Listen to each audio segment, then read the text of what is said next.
Vote des représentants des seniors. Toutes les colonaises et tous les colonels âgés de 60 ans et plus sont appelés à lier les responsables des seniors de la ville de Cologne, également ceux qui sont de la nationalité étrangère. Les représentants de seniors agissant en tant que pelonovés, c'est-à-dire qu'ils ne sont pas rémunérés. Les représentants agissant de façon laide, ils sont donc indépendants de toute religion. Il s'agit d'un vote de personnes ni de parti. À Cologne, toutes les portes sont ouvertes aux représentants des seniors. Ils conseillent de décideurs en ce qui concerne la planification des mesures qui sont pertinentes pour la génération des aides. En définitive, les représentants du senior sont du lobby, tant personnes âgées. Ils représentent leurs intérêts. Ils travaillent avec les instances politiques, leur prise de position au point, au niveau des représentants religieux et dans les commissions du conseil. Les représentants de seniors s'occupent de nombreux sujets. Ils s'engagent pour un bon éclairage dans les parcs de Cologne, mais aussi la propriété de la ville est un de leurs soucis. Des accès sont obstacles.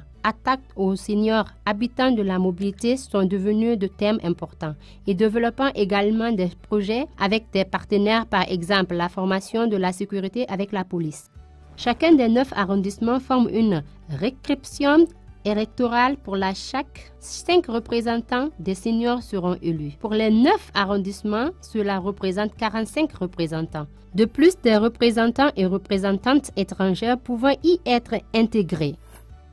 La ville envoie à tous les électeurs et les documents électoraux par la poste. Le bulletin de vote blanc, le profil des candidats de la carte électeur et une enveloppe bleue pour le bulletin de vote, ainsi qu'une enveloppe rouge pour la correspondance.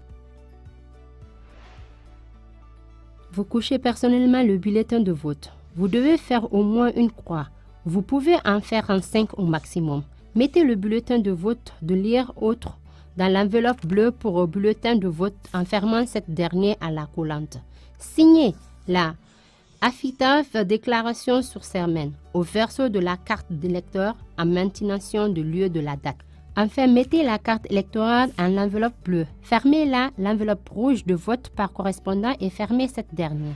Et ensuite, déposez-la dans une boîte aux lettres sans timbre. La lettre doit être dans la ville le 22 octobre.